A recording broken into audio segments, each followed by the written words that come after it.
we remember that everything that is spiritual is physical, and everything that is physical is spiritual.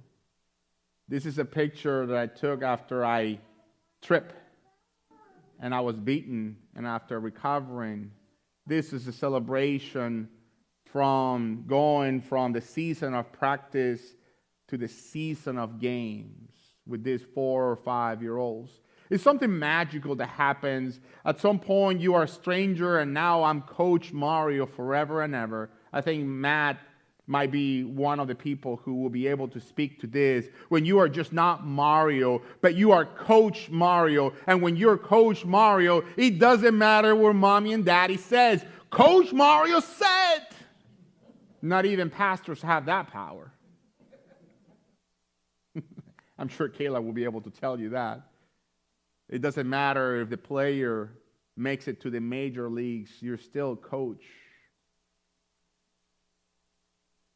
If you could only hear what I hear. This is like Buteris. It happens once a month on the third Thursday. I go there, and the people who there varies depending on their health. And if they find somebody to not drive them, but walk them there. Many of them have problems with mobility. So only those who are able that day are able to come. On that day, my job is not truly to just lead worship, but to embrace them and to motivate them. The Splash team, they create once a month a project, and I get to take that project, that gift to them, and all of them are waiting.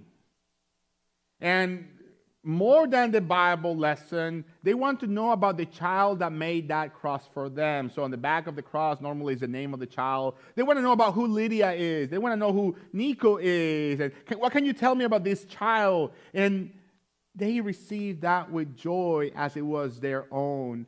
I have no grandchildren, but I have this, they say. If only you could see what I see. This happens yesterday. Young couple getting married in our sanctuary. They came from Orlando because our church is rather unique. What is always interesting to me is that they go to a church in Orlando, however, their church doesn't do weddings, and their church doesn't look like a church. So they look for a pastor and a church that feels like a church to have their special day. It was a joyous celebration. Many interested in the history and the ministry of the church. What an opportunity to bless a young love, right? Who remembers that young love? Right? It's a beautiful thing. This happens on purpose. During the ceremony, I make the point to tell those in attendance to take a selfie. That's right. During the sermon, I ask people to stand up and take a selfie. And the idea is that they include themselves in the picture and they do this. And the idea is for them to put themselves in that situation. And I use that to tell them, your point of view matters to the couple. That's why you are invited here. What you have to say, your friendship, your stories matter. That's why you are here. So thanks be to God that you are a trusted friend who got the invitation, because now you have the responsibility to help the young couple to be successful. However, at some point, I turned my phone to the couple and said, however, while their point of view matters and is important, the only one that is essential is your point of view. So don't you ever let anybody else's point of view about your marriage break you apart. And it's a great visual, because then I tell the participants in the funeral, jeez, Lord. Whew. Right? This is the life of a pastor in 72 hours. But anyway, I tell them it is truly you. You have to care, and you have to send that picture that you just took to the cell phone of the bride and the groom, so they can have 60, 70 pictures of all their friends at their wedding having this great time, because they have never gone to a wedding like that, where the whole thing stops and the minister takes to take a cell phone. That just doesn't happen. But because of that, you get these great pictures. And I'm telling you all this because if you could only sense what I sense. And I is not me. It is God. God is the one is asking you, if you could only see what I see, if you could only hear what I hear, if you could only sense what I sense. But because you can't, put on salvation as your helmet. And let's be clear, I'm not telling you put the helmet of salvation. I'm saying put salvation as your helmet, because it's not the same thing. When you put the helmet of salvation, you're talking about salvation as a physical thing, as something that belongs to you, as something that you control. So many speak of, oh, you need to get saved, or I need to get saved, like that's something that you get at the grocery store. Salvation is not something that you purchase. It's not something that you have to work for. It is not something that you acquire and you write your name down like it's your thing. It's actually not even something that you can move around or that you can purchase again. Like this one, this is my old helmet. And they are not cheap. They're about $200. And I have to change them every year because of coating. But these are the ones that save my beautiful face from being smashed with a softball. But salvation is not that. It's not for you to put the helmet of salvation, but for you to acknowledge that it's salvation as your helmet, and that's a different thing. Because when you put salvation as your helmet, that enables you to be ready. Ready to at least be willing to do something about what's happening in front of you, which is what happened to Paul and Silas. They had salvation as their helmet, and because they were acknowledging that salvation in their life, they saw what was happening in front of them. Let's pay attention to this, beginning of verse 16. You will see that they met a slave girl who had a spirit. No. We met a slave girl who had a spirit. However, the spirit in verse 17 tells you she followed Paul and the rest of us, Silas and the others, shouting, "These men are servants of the Most High." How do you think this demon is speaking to Paul and Silas? To the best of my abilities, this is how I read it. Ooh. These men are servants of the Most High, and they have come to tell you how to be safe. Like mocking them. The demon is telling the truth, but in what spirit?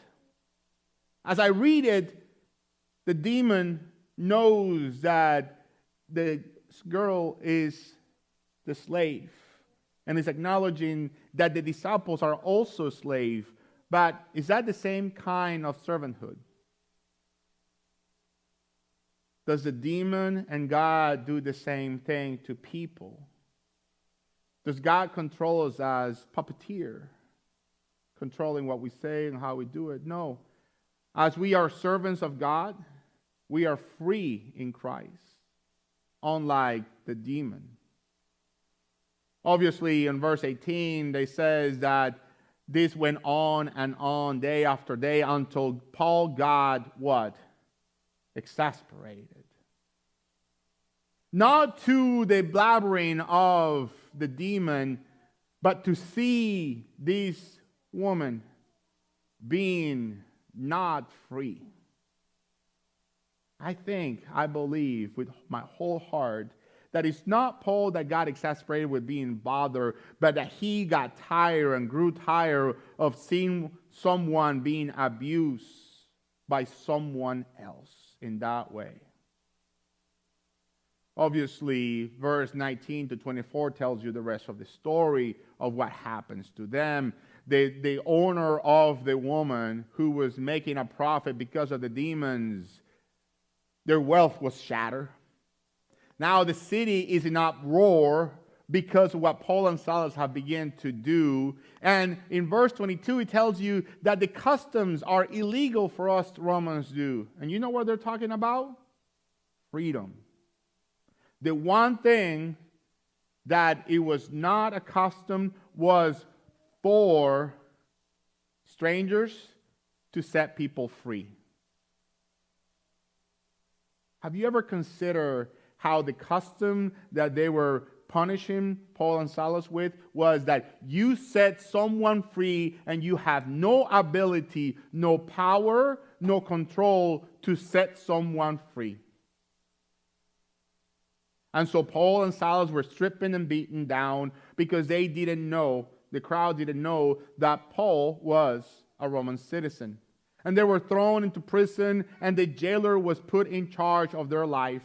And so, because the jailer was afraid of them escaping, they put them down in the biggest pit that they could find in the dungeon, and they locked them with their feet on their stocks. However, because Paul and Silas were wearing salvation as their helmet, these events, these situations, truly didn't make them curse to God. Because it would have been so easy for Paul and Silas to be upset with God. Why? Because they're doing good, and this is what good does. Now we're in jail and we're beaten. No. What does the gospel tells us that it was happening? Verse 25 tells you that while they were beaten and all that and thrown in jail, Paul and Silas were what? Praying and singing hymns to God.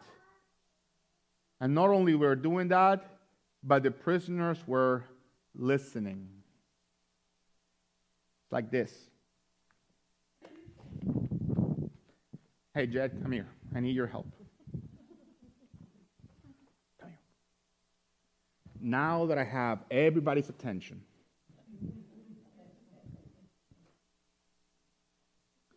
no, this is usually what happens. Now I have your undivided attention. Now, whatever is it that you were thinking is gone away because the pastor now has the baby. And now everybody was listening. Suddenly there was a massive earthquake.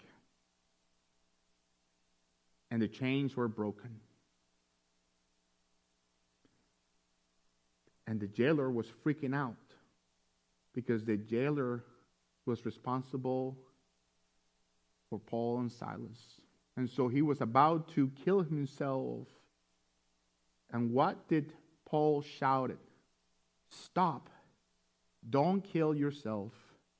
We are all here. It's only through salvation as your helmet that Paul was in his journey, second journey, and he was able to see the need of that woman that was possessed by the demon. And so they stopped whatever they were doing to care for that woman. And then God gave them the window to care for the prisoners.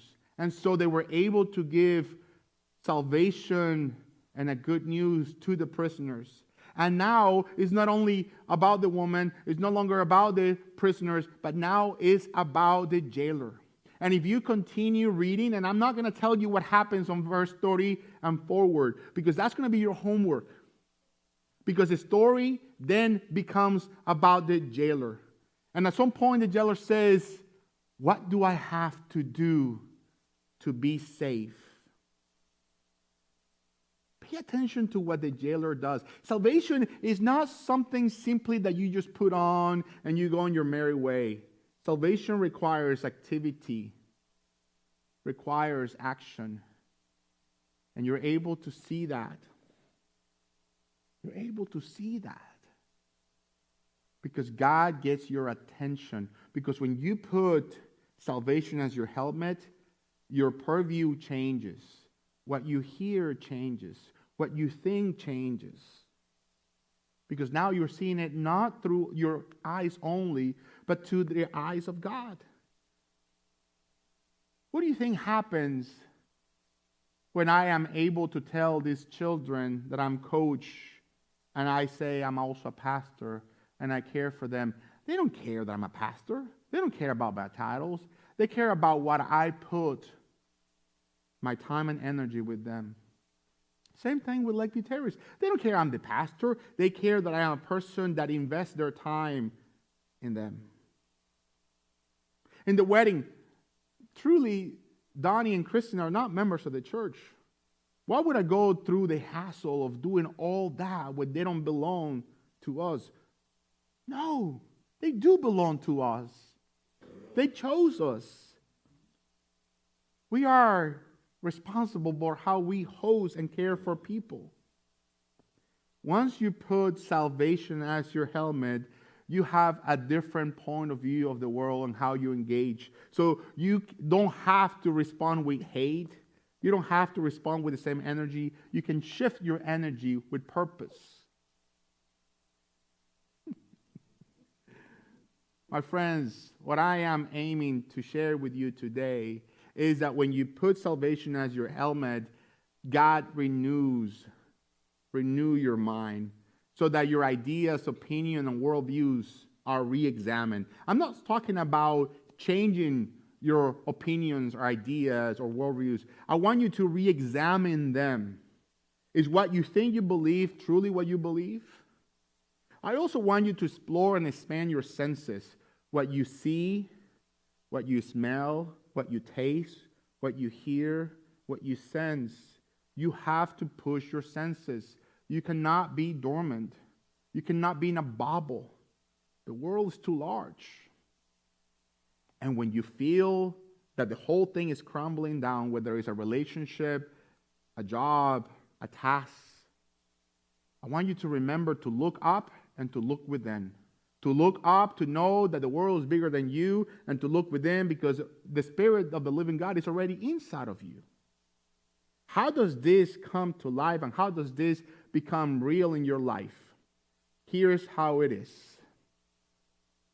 Do not pray for an easy life. Pray for the strength for the life that you have. In the same way, don't pray for a simple task. You know, many of us have a task that are this big, and we feel that we have this much power. So what we often pray is that we want God to reduce or simplify the task to meet our power. When in fact, what we should do is that if this is our task, then we should pray that God to give us more power to overcome the task. We should not pray for an easy life or an easy task. We should pray for God to give us more. More. Because God is generous and kind. One of the last things that I did as a lawyer, we were working in this case, and we had to make like 5,000 calls. It was already Tuesday, and all the calls have to be done by Friday. And I said, there's no way that we can do this. And the door partner says, you either do it or get fired. That's it. Okay. And then he gives me this black card. It says, whatever you need, charge it to this card. The only thing I require is that you need to make all these calls by Friday at 11:59 p.m. But we could buy whatever food, whatever refreshments, hire whatever people. So I ended up hiring 10 people, and guess what? By Friday at 7 p.m., it was done. Because we forget that God enables us to ask what we need. And we oversimplify our tasks, and we are afraid of fulfilling the task when we have the power to ask for power to surpass the task. So put salvation as your helmet, knowing fully well that salvation is what allows you to be ready, whether you are fully prepared or at the very least be willing to task and to tackle that challenge. My friends, put on salvation not as a thing, but as the energy and the enthusiasm that Paul and Silas had, where they tackled the woman with the demon, being in prison and being beaten and hurt, and saving the life of the jailer and their family. We all have an amazing task ahead of us, and we cannot be afraid. Right, Chet? Thank you. You made this sermon successful. My friends, there are tools for all of us, ready and available. And when you are done with the power of the Son, he goes someplace else. My friends, how good and true is the gospel for us. Amen.